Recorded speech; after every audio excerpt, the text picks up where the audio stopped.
How you doing? I'm Frank. He's Aaron, and this is Leaf Talk, where we talk everything Maple Leaf, including the Maple Leafs. We've been happy campers here for the last little while, but last night, if you had the misfortune to sit through it like I did, not so happy for Leaf fans, at least. Anyway, um, I guess Aaron, you could call that a trap game, but we'll talk about that down the road. Let's talk about the good news first, and that is Nylander's overtime goal. Yeah, that was something of beauty, to be honest. With that goal there, Nylander prevented the Avalanche from setting a franchise record 18-game home win streak and cut it off at 17 games. The Colorado Avalanche have not lost at home in regulation time all season. They have lost at home, but it's been an overtime or the shootout. Coming into last night's game, they were 19-0-2. They are now 19-0-3 at Ball Arena. Austin Matthews, Easton Cowan, and Bobby McMahon also had goals for the Leafs. They are, as at that game, 8-0-2 over their last 10. Joseph Woll turned back 31 shots. He also helped the Maple Leafs withstand a late penalty at the end of regulation. Colorado hasn't lost at home since October 23rd, which is just mind-boggling to me. That's a week before Halloween. Almost had a Marty party. Marty Necas scored for Colorado and was on the ice to finish the game, but thank goodness he didn't. He did tie it at 3 apiece with 7:05 remaining, but that was pretty much it. Now this was the first night of a back-to-back with travel. Important to note is the Maple Leafs didn't get into Utah until about 2:30 in the morning, so that's something else to consider here. And they followed up that game in the home of Utah, otherwise known as the Arizona team. You could say they were impaled by a tusk. Yeah, they got gored, trampled, stampeded. Put it however you'd like, but at the end of the day, it was 6-1. I was talking with a friend at the office. Ugly. It was ugly, Aaron. It was ugly. It was so ugly. Gloriously ugly. Just absolutely ugly. Oh, ugly. How ugly was it, Aaron? Well, they had a 10-game run with at least a point in each game, but now, they are 8-1-2 in their last 11. Now, the Leafs hadn't actually lost in regulation since December 21st in Dallas against the Stars. And now that was Mark Savard's last game before he got fired. I can't even really be that upset. Either the Utah Mammoth are porous, or they're the stingiest team in the NHL, and there's no in between with this team. And it looked like last night the Leafs found themselves up against the stingiest team in the NHL, which is why we ended up with the way that we did. Hildeby did not have a good game. Was it my imagination, or did it appear to you, as it did to me, that the Leafs were literally, figuratively, and with the test of vision, eyeball test, they were falling all over the place? I'm not sure what it was about the ice in that particular facility. Did you notice how much they were falling? Unbelievable. It's like somebody went in and threw rocks at their skates, and after the pregame warm-up, everything was just held their skates or something. I don't know. It was a little hard to watch. They couldn't stand up. But that's the part of the issue is the quality of ice there. Now that is also due up for a major upgrade because they are putting in a bid for the Olympics in 2030 something. So I'm not. At this point, I think they're putting in for the Salt Lake City is putting in for the 2034 Winter Olympics. So it's due to receive a refresh, but not anytime soon. Absolutely. Let's talk about the Maple Leafs winger Nick Robertson, who stopped the shot with the inside of his foot. One of the most painful places to take a shot. There was some question as to where he actually got hit. The speculation was running rampant among the announcers as to whether it was groin, knee, or ankle. Wherever he took it, he wasn't able to move it. So Looked You like know, the, to me. It didn't look high enough to go to. Okay, well, whatever. I thought it might have been the inside of the knee. Oh, that's dangerous. That Yeah, could. exactly. And I mean, for a guy that's had injury issues already, it's one thing, but he was apparently seen walking around post game, so that's one good sign. But yeah, I don't think he drew in for the next night. So, going to keep an eye on that and They, monitor. I'll tell you, the character, um, his new characteristic of being very quick and bumping into people and being very energetic was exactly what they were missing last night. Yeah, it definitely seemed like that. I mean, he's been one of those players that have been on the bubble for them and on the cusp of breaking huge for a long while now. And based on his performance in the past few games and the fact that he's got 10 goals and 12 assists for 22 points in 43 games so far, his next game upcoming is going to be his 200th NHL game, which is pretty awesome. I mean, when you consider where he started and the issues you had with the Marlies and breaking a leg at the start of COVID and missing an entire season, uh, comeback has been nothing short of remarkable for Nicky Bobby, and I'm really hoping that this is his year. So Well, you can't afford those kinds of injuries. no, unfortunately he can't. Dougie Hamilton and Maple Leaf. But there had been a lot of noise about him potentially coming to the Leafs in the past, so it doesn't really surprise me.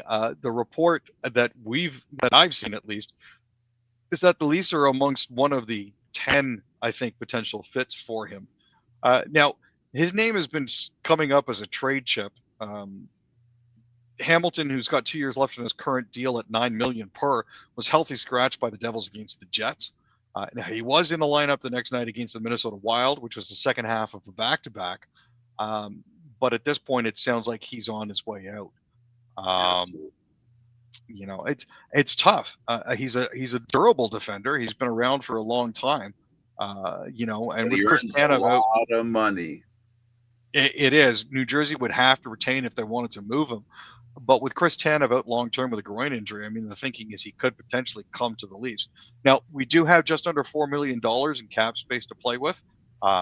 We could open up some more room by putting Tanev on season-ending long-term injury reserve. But the hope is that Tanev will still be able to come back at some point, so they haven't done that just quite yet. Well, it'd be nice if New Jersey kept $3 million of his salary. And this is one of the last years that they have to do it because they're getting rid of retention in three-way trades.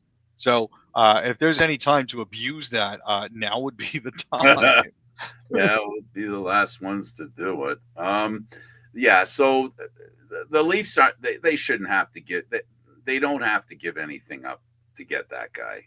Taking the contract, they don't want him. And as far as an asset's concerned, for the money that somebody's paying, he's just not worth the money that he's going to get paid, especially if they don't retain any salary.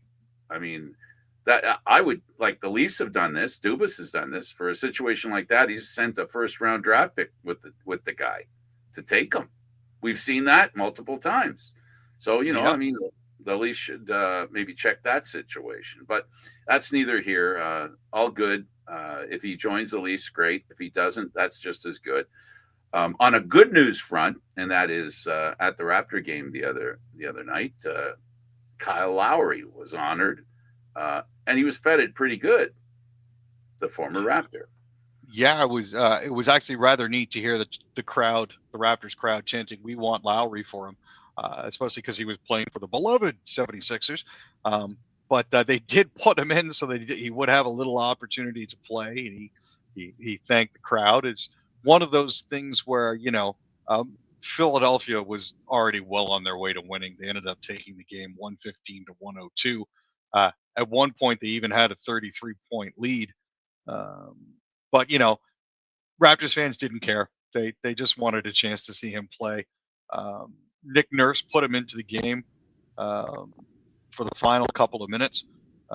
Now, he is 39, so it wasn't like he was playing all that much anyways, but he has also committed to signing a one-day contract after this is done to retire as a Raptor. And that's how if he goes into the Hall of Fame, that's how he'll go in. So, well, he wants to go in as a champ, right? Not a chump. Exactly. Everywhere else he's been a chump. And it's been hard. He didn't win. He didn't win when he was in Florida, did he? Not as far as I'm aware. I don't remember. Did he win that championship after he left? It doesn't matter. So let's talk about the Jays, and they made a move today. Planning on making a move. Sorry. Yeah, Eloy Jimenez was one of 5 free agents that the Toronto Blue Jays have signed to minor league contracts now. This was done on Wednesday morning. This gives them invites to the team's major league spring training camp. Carlos Mendoza, Rafael Lantiga, Michael Plasmeyer, and Jorge Alcala were also signed. Now, Jimenez split the 2025 season between the Blue Jays and Tampa Bay Rays organizations. He was hitting .247 over 54 combined minor league games with 13 extra base hits and 30 ribbies. He signed with the Chicago Cubs as an international free agent in 2013, eventually making his debut with the White Sox in 2019. He's a big boy, 6'4", 250, right-handed hitter. He's played 534 career games. He finished 4th in AL Rookie of the Year voting in 2019 and won a Silver Slugger Award in 2020. He's a good depth signing. Mendoza has appeared in 97 games with the Detroit Tigers AA and AAA squads. Lantigua has appeared in 125 games with the Philadelphia Phillies AAA affiliate, batting .230. Plasmeyer spent the 2025 season with the AAA Rangers affiliate. He had a 4.43 ERA over 28 games. And Alcala split the 2025 season between the Twins, Red Sox, and St. Louis Cardinals. He appeared in 56 games while posting a 6.22 ERA. So the Jays are bolstering themselves with a lot of depth signings at this point. Buffalo looks to be pretty strong coming into the season next year, and giving them a few options on the back end should they need it. And earlier today, I had a chance to meet with the commissioner of the Canadian Football League, and he talked about a lot of stuff. I've got it here, but let's go with what you wanted to talk about, and that is the Rules Committee proposes an end to regular season ties. Yeah, I'm curious about that. They're saying that games that are tied after overtime should be decided by alternating plays from the opposition's 3-yard line until one team scores and the other doesn't. Stuart Johnson unveiled the proposal on Wednesday during the winter meetings in Calgary. Ties happen. I'm actually There's only been 4 in the past 15 years. It's like they're trying to solve a problem that doesn't exist. Yeah, he was asked that question. What's the big deal? He thought it was 10 years because I just talked to him, and that's where I get this information. He thought it was 10 years, but it turned out it was 15 years. But that doesn't mean you try and get rid of something that's uninteresting. That's all. It's something that they want to get rid of, and the excitement of the 2-point conversion, if that's exciting, is probably more exciting than a tie. Fair. That's all. Now here's a question for you. When they say one team scores and the other one doesn't, it's like a shootout. Think of a shootout. Okay, but here's the thing: if one team scores a touchdown and the other team scores a field goal, technically both have scored. No. So it's got to be the equivalent. Let me get you squared away on this, because that question came up. One of the reporters wanted to understand. So now imagine the game finishes tied, and that the overtime they have now is you can score, you cannot score, you can get a field goal, you can get a touchdown, but you notice when in overtime when you get a touchdown, you have to go for the 2-point conversion. Right? You can get a field goal, you can score a touchdown, but you have to go for the 2-point conversion. The other team has the ball and they replicate what you did. It ends up tied at the end of the mini game, overtime mini game. So now what they're going to do is now they set up one team at the 3-yard line. They go for the 2-point conversion. If they don't get it and the other team takes their turn and they do get it, that team wins. If both of them don't get it, they do it again. So it's like a shootout in hockey, right? Now, are they going to be having the players crossing the entire field, or are they going to pick one particular end zone to do it in? No, it'll probably like soccer. Don't they do it in one goal? I would assume they'll do it in the same place. Instead of running all the way to get the refs to run all the way to the other end, they just set up again and you go for it. That's my assumption, but is that important to you? Well, from a fan perspective, they're going to complain if the winning play happens all the way down the far end, and it's technically supposed to be happening in their end. When you started to say it, I understood what you were talking about. So Will you be lucky enough to be on the side where it's happening, or will you be on the other end of the field? Yes. Either way, there's enough screens around there now that should have been a question I should have asked. If you were there, you would have asked that question, and that would have been something worth asking. How do they decide where, and is it always on the same goal line? So I guess maybe they will do it on the other goal line. But you know what I mean? You have to set up. Well, you don't really have to set it. And now that we're thinking about this, now that you raised the question, what does it take to set up, other than the players to set up on the 3-yard line? You don't need the yard markers. All you need are the officials, right? Yeah. No, I mean, there's that part of it. The teams and the officials running to the other side. But there's also a certain amount of confusion if you have the players setting up to run into the same end zone. Based on the mentality that a lot of athletes have, we should be in this end running towards this goal. We shouldn't be here. This doesn't feel right. I don't know, Aaron. That's it. Now you're asking another question. You lost me at why do it on one side or the other. I don't know if that's what they're going to do. I believe that it'll be like soccer because they don't go to the other goal. They do it all on the same goal, right? But yes, and even the shootout in hockey, they do it on the same side. No, they don't. They do it on opposite ends. Oh yeah, they do it on opposite ends. Yeah, that's why they plow right down the middle. In hockey, they run it on both ends. So that, and again, like I said, this is more of a sports psychology question at the end of the day than anything else. Okay. Are the players going to be comfortable with rushing towards an end zone that they were just defending if they happen to be on the wrong side after the coin flip for the 3-yard run in? So anyway, I got a whole list of things that the commissioner talked about. I was gonna say you can add it to the list. That was one of them that I made notes on. That's all good stuff. Great points. Ticats extend defense. Oh no, sorry. Yeah, Ticats extend defensive lineman Julian Hauser. Yeah, Hauser was actually supposed to become a free agent in February and was ranked 8th on the CFL's top 30 pending free agents list.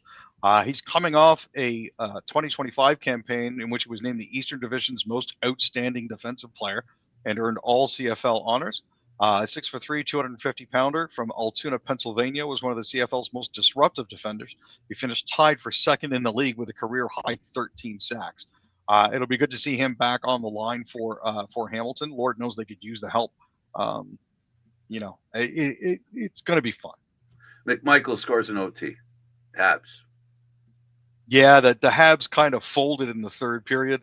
With Connor McMichael scoring with 37.5 seconds remaining in overtime, the Caps managed to get a 3-2 win. They were actually down 2-0 entering the third period before tying it on a pair of goals by Ethan Frank. Sam Montembeault left a rebound on Dylan Strom's stick, and McMichael was actually able to stuff it home. Josh Anderson and Brendan Gallagher also scored for Montreal in a losing cause. This is just the 6th win in 17 games for Washington. They've been going through it lately. But, at the end of the day, Canadians are going to have to brush it off because they're playing Buffalo tomorrow, and the Capitals are hosting the San Jose Sharks on Thursday. Send stop 4-game slid. Yeah, it was not a big victory at all. It was very close. Now, they had been on a 4-game slide, which was in danger of dropping them far lower in the standings than they would ever want to be. As a matter of fact, based on that 4-game slide, they are now well out of a wild card. They're currently 6 points behind the Maple Leafs, who are in a second wild card spot at this point, right behind the Boston Bruins. So they've got a big row to hoe if they want to get back there. Jets beat the Isles. Yeah, and you know what? This is, I think, the first time they've had a 3-game winning streak the entire season. Yeah. And after that terrible stretch that they were on, Lowry and Kyle Connor each had a goal and an assist. Dylan DeMello, Jonathan Toews, and Josh Morrissey also scored for Winnipeg. Connor Hellebuck finished with 23 saves. Anthony Duclair, Matt Schaefer, Kyle McLean, and Emil Heineman scored for the Islanders, who are now 6-3-1 in their last 10. And Ilya Sorokin finished with 17 saves. Flames lose to the Jackets. Yeah. Boone Jenner had a goal with 1:34 remaining. Charlie Coyle had 2 goals and an assist. And Rick Bowness had made his coaching debut. The Blue Jackets decided they were better off without Dean Evison after being Bettman 500 at 19-19-2 last week, and brought in Rick Bowness after Dean Evison was fired. I thought that he'd retired. There was a big ceremony for him and a plaque and I think a banner raising at some point. But yeah, he's now the league's oldest coach at the age of 70. Zach Werenski on a bright spot had a goal and an assist, giving him a point in 16 straight home games, which is the second longest streak in franchise history. Dante Fabro also scored for the Blue Jackets, and Jet Greaves scored 29 shots. Oilers lose 4-3 to the Preds. Roman Josi, a perpetual thorn in everybody's side, scored his second goal of the game at 3:43 of overtime, and the Nashville Predators beat the Oilers 4-3 like yesterday. Eric Haula and Steven Stamkos also scored, and UC Saros made 28 saves for the Preds. This is their third win in 4 games. Zach Hyman had 2 power play goals. Draisaitl had a goal and 2 assists, and Connor McDavid also had 2 assists on his 29th birthday. The Oilers are now 3-0-2 in their last 5. Tristan Jarry, the bane of Pittsburgh Penguins fans' existence as lately as last season, made 23 saves. Aaron, thanks for doing this. You're awesome. Let me tell you, go Leafs, go. Don't play like that anymore. We didn't like it. Much appreciated, Frank. We'll see you Friday. You're a good man. We'll see him on Friday. We'll see you on Friday. Everybody have a great, it's hump day, whatever that means. Enjoy yourselves.